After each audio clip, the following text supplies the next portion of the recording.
Good morning and welcome to the last program of the year.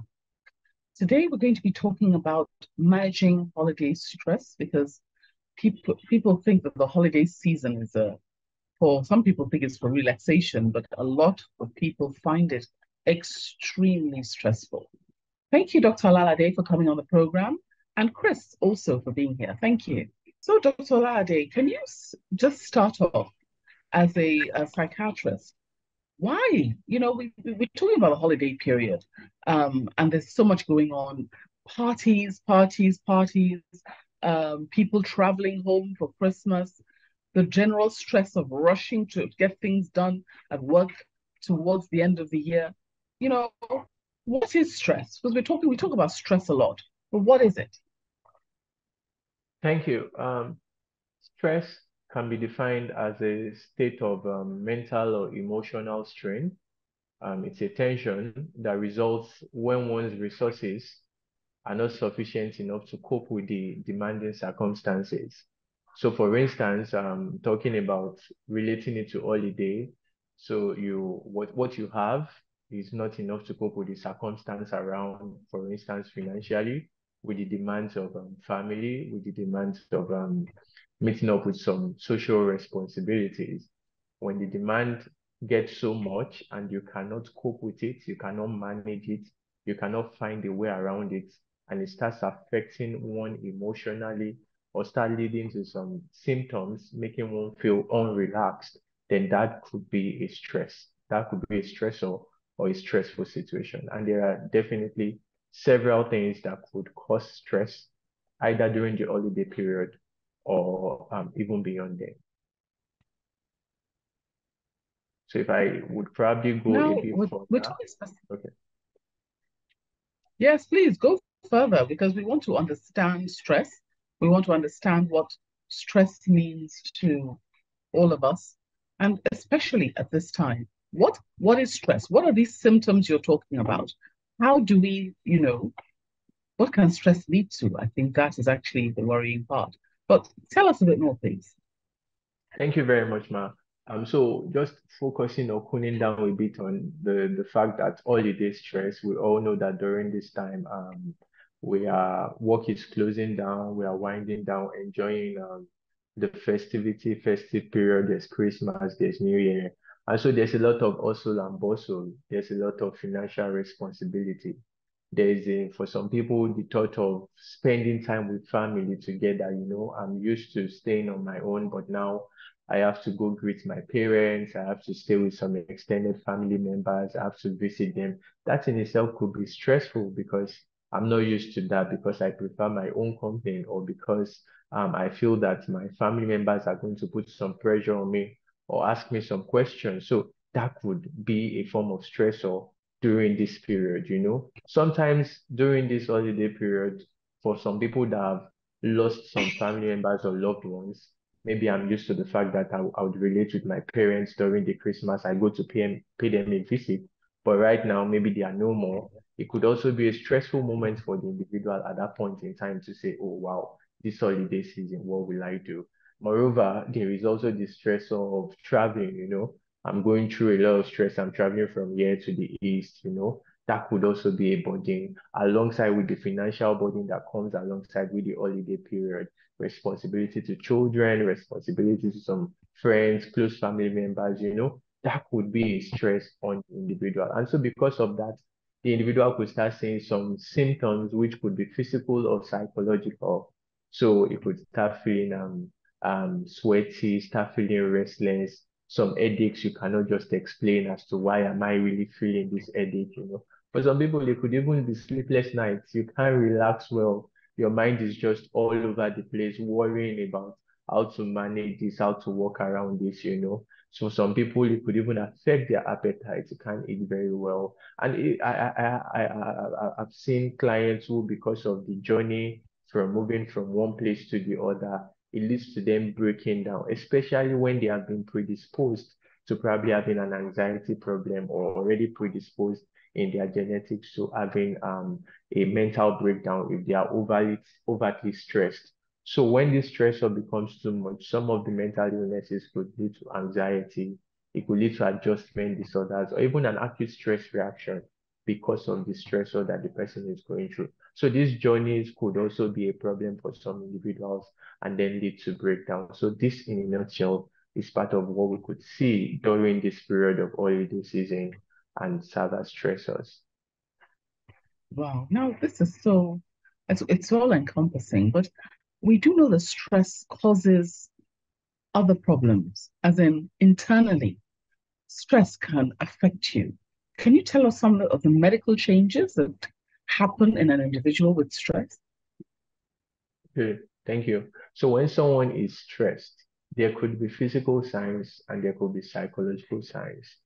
So when we talk about physical signs, the person could start having an increased awareness in heartbeat, for instance. Now you start feeling as if your heart is beating very fast,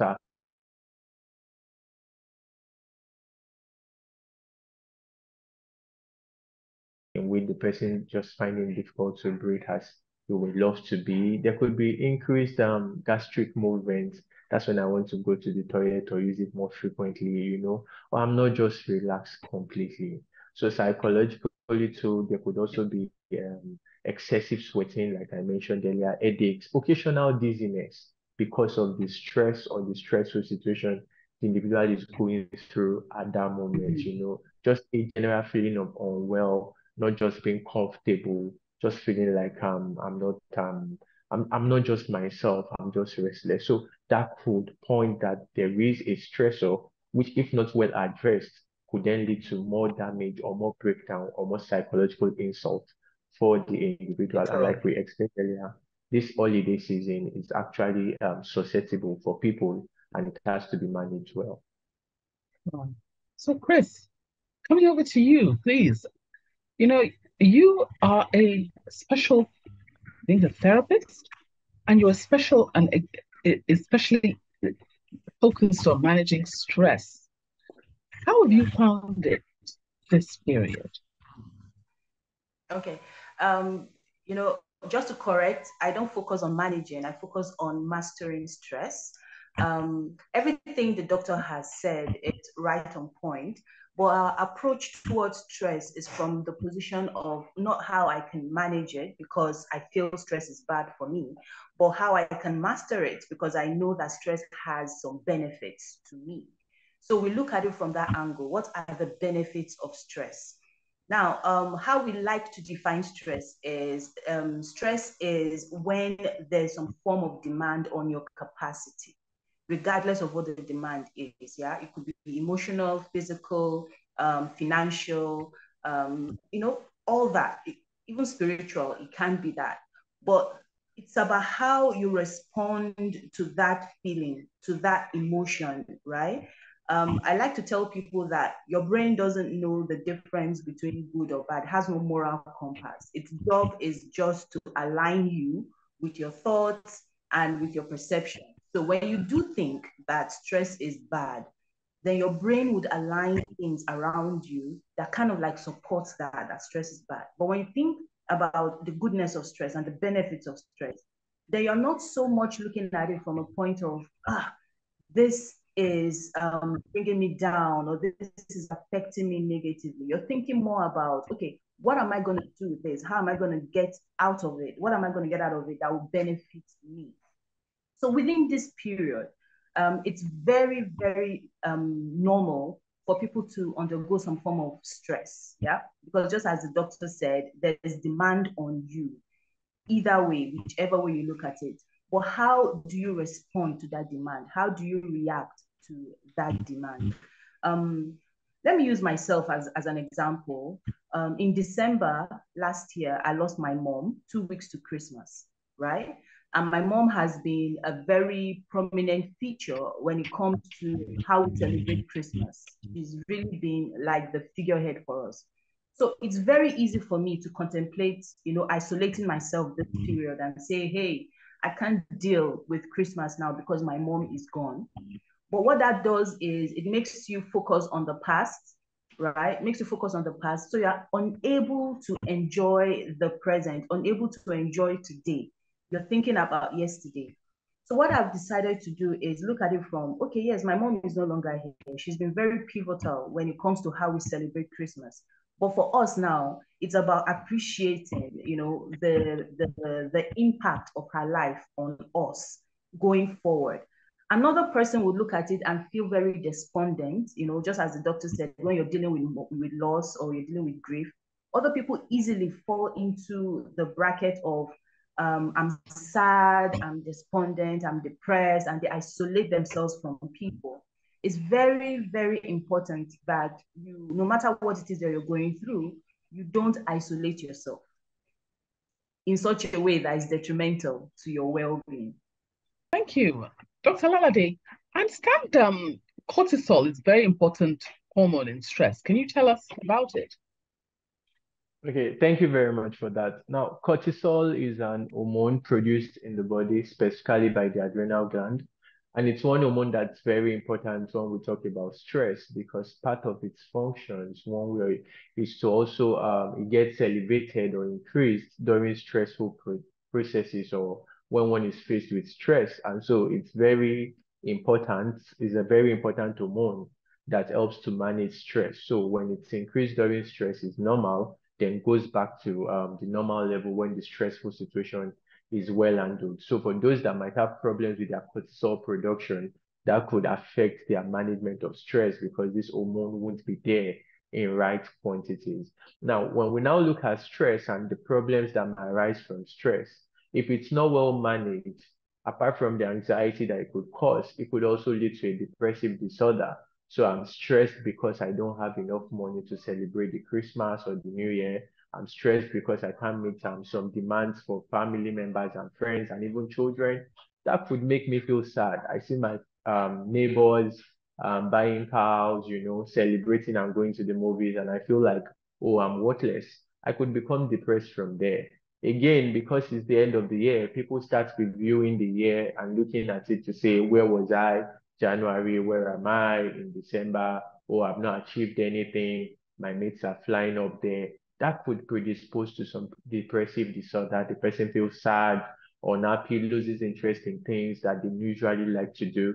And from there, if not well managed, it could even lead to suicide, in which the individual now starts contemplating taking his or her own life because they feel unwanted, they feel worthless and hopeless, and probably can't even see a future from where they are. And it's something that one has to be very, very careful around this period because not meeting up with demands or societal responsibilities could predispose to a suicidal thought or ideation. Again, when we look at it, another thing that is very important just to mention in terms of these stresses, for some people, they may be genetically predisposed to a mental illness, and a stress could could bring out the illness that's already there genetically. So the stressful holiday season could bring out the anxiety, could bring out the psychosis, or could bring out the depressive disorder. So just to quickly run through, how do we now manage these things? It's very important that number one, we plan.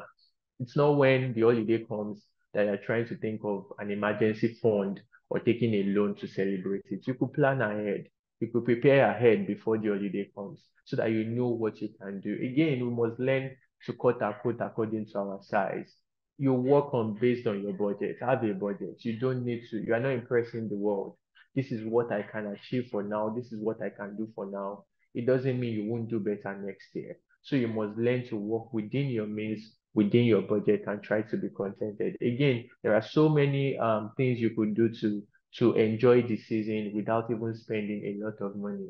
You could decide to walk, go to the beach or just see the beach, you understand, take a walk with your family. In fact, you could see a movie at home, you understand, and it's a bonding time for the family. That could also be part of it. So that's a way to cope through it and not feel very stressed from the outside world or pressures from outside. That could also help the individual. Let's also not forget that beyond the holiday season, there are still other seasons that could also still be celebrated. There are still other things that will demand one's attention. So one must be careful around now to work within your limits, plan ahead, budget ahead, and most importantly, pay attention to yourself too. Don't, because of the season, make all focus be on other people celebrating here and there, and you forget to take care of yourself. Self-care is very, very important at this moment. We say it's an holiday season, so we should learn to also relax in the midst of the hustle and bustle. Thank you. I think that's all encompassing.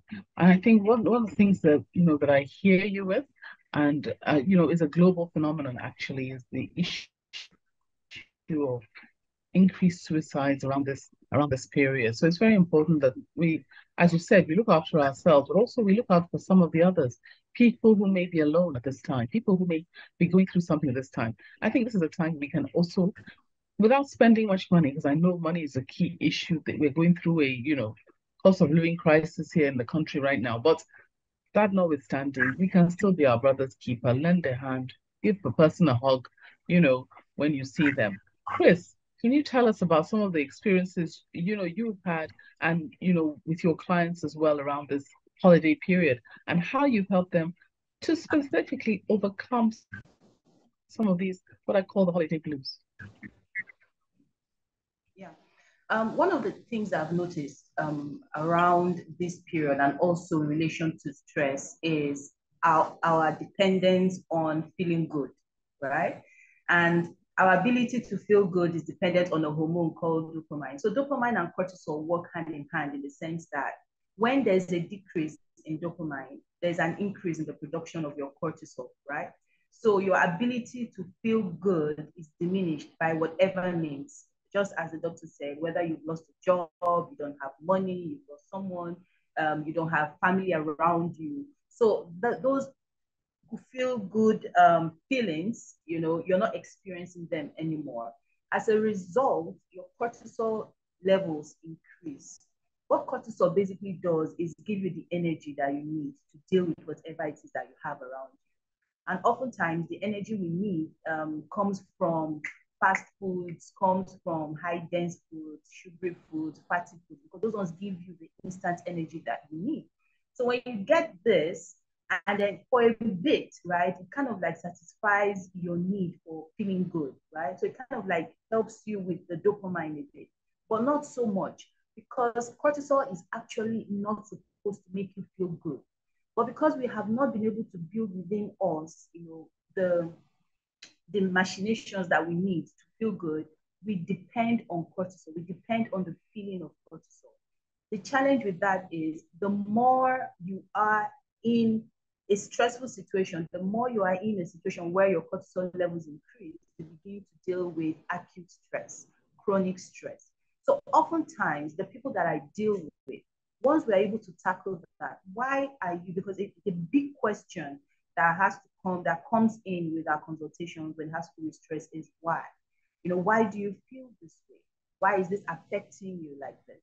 Where is it coming from? Because you can have two people dealing with the same situation, but their reactions, their responses are different. So when you're able to pinpoint that, you find that it's easier for you to deal with the issue. If the issue is that of addiction, for instance, which is very, very, it's a very easy thing to fall into when you're stressed, addiction, because of the cortisol, because that cortisol gives you the cravings, for all those things that you normally would be addicted to, because of the feelings that you get. So we kind of like deal with that. Why are you addicted to this?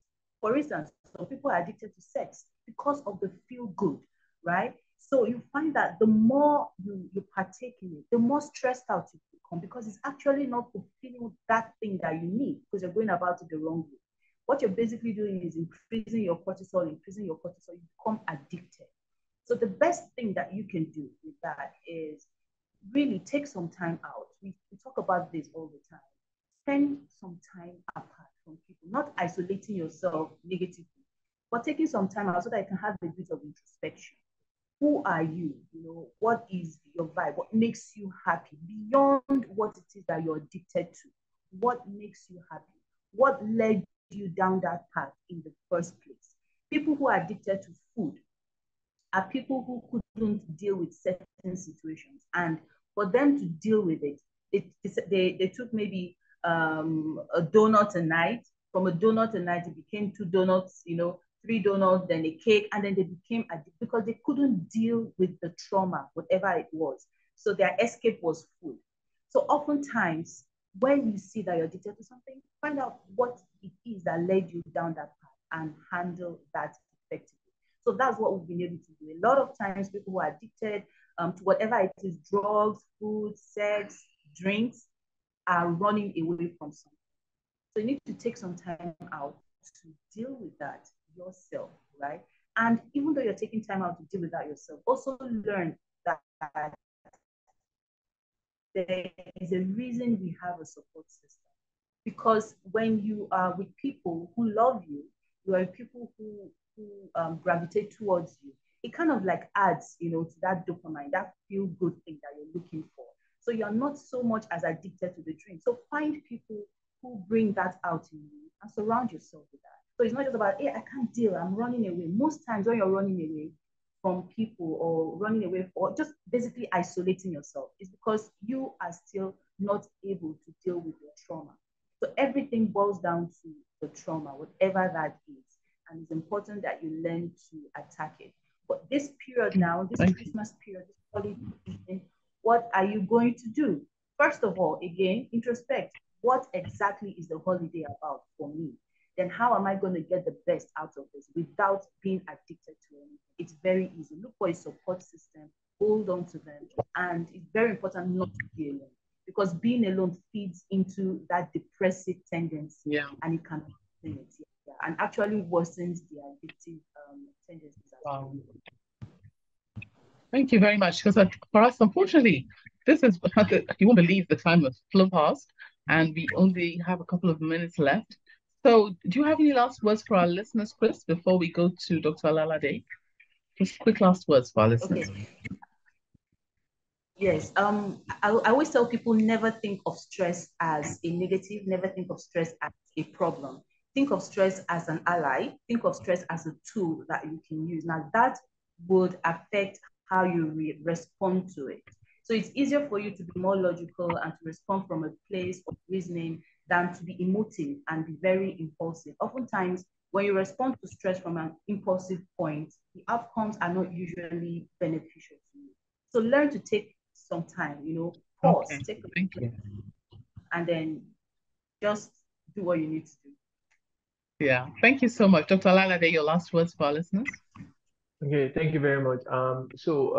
This holiday season, I encourage everyone that we should set realistic goals, plan very well ahead, stay contented and within what we can afford. And we should also make sure that we set realistic goals, like I mentioned earlier. And I wish all of us a wonderful time this holiday season. Thank you very much. Thank you very much. So wishing everybody happy holidays and impending Happy New Year. Thank you. Thank you for watching. Please like, share and subscribe for new video updates.